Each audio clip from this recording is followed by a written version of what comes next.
জানবো ডেটাবেসের উপাদানগুলো সম্পর্কে। ডেটাবেসের উপাদানগুলো কি কি? তো প্রথমেই থাকে হচ্ছে অ্যাট্রিবিউট বা কলাম বা ফিল্ড।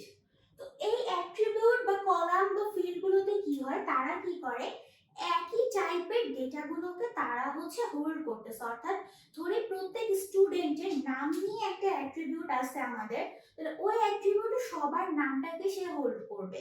আবার আরেকটা জায়গাতে কি আছে, সবার রোল নাম্বারের জন্য একটা অ্যাট্রিবিউট আছে, ওই অ্যাট্রিবিউটটা কি করবে সবার রোল নাম্বার গুলাকে সে হোল্ড করবে।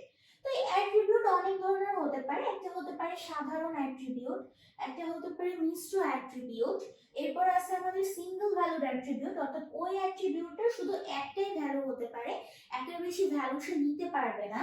আবার মাল্টি ভ্যালুড অ্যাট্রিবিউটও হতে পারে, যেমন আমরা যদি অ্যাড্রেসের কথা চিন্তা করি, অ্যাড্রেসের ক্ষেত্রে আমরা কি দেখতে পাই যে অ্যাড্রেসের ভিতরে তার হাউস নাম্বার, তার রোড নাম্বার, তার ডিস্ট্রিক্ট নেম, তার ডিভিশন নেম, এই জিনিসগুলো চলে আসে, তার মানে অনেকগুলো ভ্যালু নিতে পারে।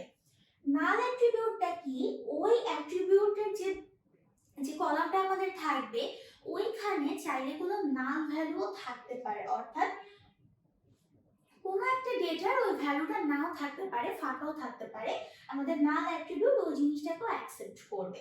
বাট ডিরাইভড অ্যাট্রিবিউট জিনিসটা কি, এটা ডিরাইভড অ্যাট্রিবিউটটা নিজে থেকেই ইউজার যদি নিজে থেকেই কোনো টাইপের অ্যাট্রিবিউট তৈরি করে সেটা হচ্ছে আমাদের ডিরাইভড অ্যাট্রিবিউট।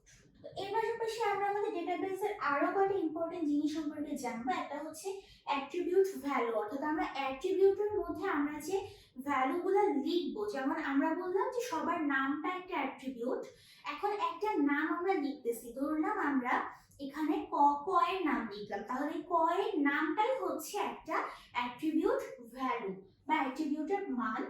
এরপর এন্টিটি, রেকর্ড, ট্যাপল বা সারি, অর্থাৎ আমার প্রতিটা এন্টিটি কি হবে, সে একজন ইউনিক ইউজারের সে সব ডেটাগুলোকে সে কি করবে হোল্ড করবে, সেটাকে আমরা বলবো এন্টিটি বা রেকর্ড বা ট্যাপল বা সারি।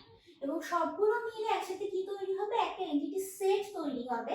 এন্টিটি সেটে কি হবে, এন্টিটি সেটটা আবার দুই রকম হতে পারে। একটা হতে পারে যদি তার প্রাইমারি কি থাকে তাহলে তাকে আমরা বলবো স্ট্রং এন্টিটি সেট, আর যদি তার প্রাইমারি কি না থাকে তাহলে তাকে আমরা বলবো উইক এন্টিটি সেট। এরপরে থাকছে আমাদের স্কিমা, আরেকটা জিনিস থাকে সেটা হচ্ছে ভিউ।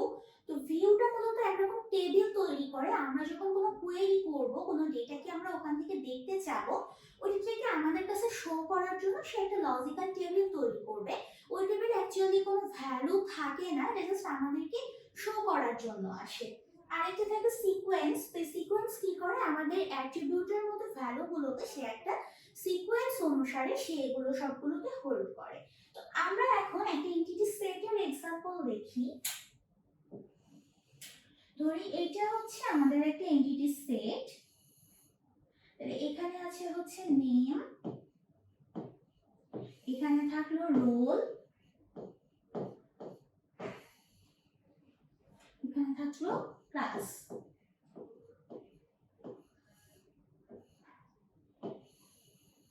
ধরি ফার্স্টে আছে আমাদের নেম এ, রোল 1, উপরে ক্লাস 1 এ, এরপর আছে বি ও রোল 2, ও পরে ক্লাস 1 এ,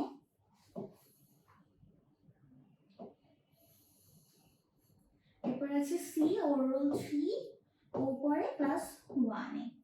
তো এইটা হচ্ছে তাহলে আমাদের একটা এন্টিটি সেট, এবং এইখানে এই যে নেমের জন্য আমরা যে জিনিসটা দেখতে পাইতেছি এটাই হচ্ছে আমাদের অ্যাট্রিবিউট বা কলাম। এই প্রতিটা হচ্ছে আমাদের একটা অ্যাট্রিবিউট বা কলাম। তাহলে এখানে কয়টা কলাম আছে, নেম, রোল, ক্লাস, তিনটা কলাম আছে। এখন এই বরাবর যে প্রতিটা এন্ট্রি আছে এই পাশ বরাবর, এই এক এক প্রতিটাকে আমরা বলবো একটা রেকর্ড বা একটা ট্যাপল বা একটা এন্টিটি। এই প্রতিটা হচ্ছে আমাদের একটা রেকর্ড বা একটা ট্যাপল বা একটা এন্টিটি। আর এই যে সিঙ্গেল সিঙ্গেল যে জিনিসগুলো আছে এই প্রতিটা হচ্ছে আমাদের এক একটা অ্যাট্রিবিউটের ভ্যালু। আর এই পুরোটা মিলে কি তৈরি করছে, আমাদের একটা এন্টিটি সেট তৈরি করছে।